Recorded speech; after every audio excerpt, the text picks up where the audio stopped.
বন্যার পানি নেমে যাওয়ার সাথে সাথে ঘুরে দাঁড়ানোর চেষ্টা করছেন কুমিল্লার কৃষকরা। আমনের মৌসুম ধরতে বীজ তলা তৈরি সহ চারা সংগ্রহে নেমে পড়েছেন তারা। তবে চারা সংকটে বিপাকে চাষিরা।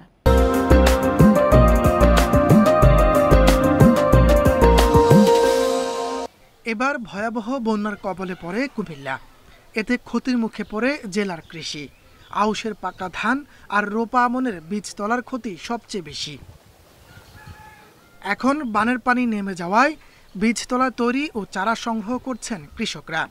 তবে পর্যাপ্ত চারা পাওয়া যাচ্ছে না। অনেকে বেশি দাম দিয়ে সংগ্রহ করে মৌসুম ধরতে তোড়জোড় শুরু করেছেন। সরকারিভাবে সহযোগিতা চেয়েছেন ক্ষতিগ্রস্তরা।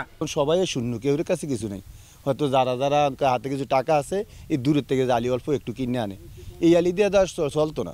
এখন পাকা ধান যেদিন রাত্রে হয়েছে ওদিন যদি না হইতো না, ভাঙা না পড়তো, পরের দিন ধান কাটতাম। সব শেষ ভাই। কৃষকের যদি সহায়তা একটু সহযোগিতা করে তাহলে সবচেয়ে কৃষক আবার দাঁড়াইতে পারবে। কৃষি বিভাগ বলছে প্লাবনের পলিমাটি আশীর্বাদ হতে পারে কৃষকদের।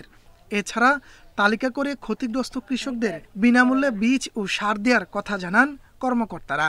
আঞ্চলিক মৃত্তিকা গবেষণাগার আছে, মাটির নমুনা নিয়ে যদি কেউ পরীক্ষা করে উনি কিন্তু একটা মাটির কমপ্লিট সার সুপারিশমালা পেয়ে যাবে একটা ফসলের জন্য। এটা তার জন্য ব্যয় সাশ্রয়ী হবে এইভাবে যে পরিমাণ মতো সার দিয়ে অধিক মাত্রায় ফলন পাইতে পারে।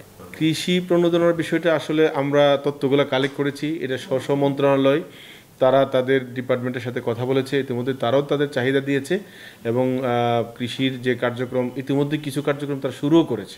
জেলা ত্রাণ ও দুর্যোগ ব্যবস্থাপনা কার্যালয়ের তথ্য মতে বন্যায় কুমিল্লা জেলায় কৃষি খাতে ক্ষতির পরিমাণ 750 কোটি টাকা।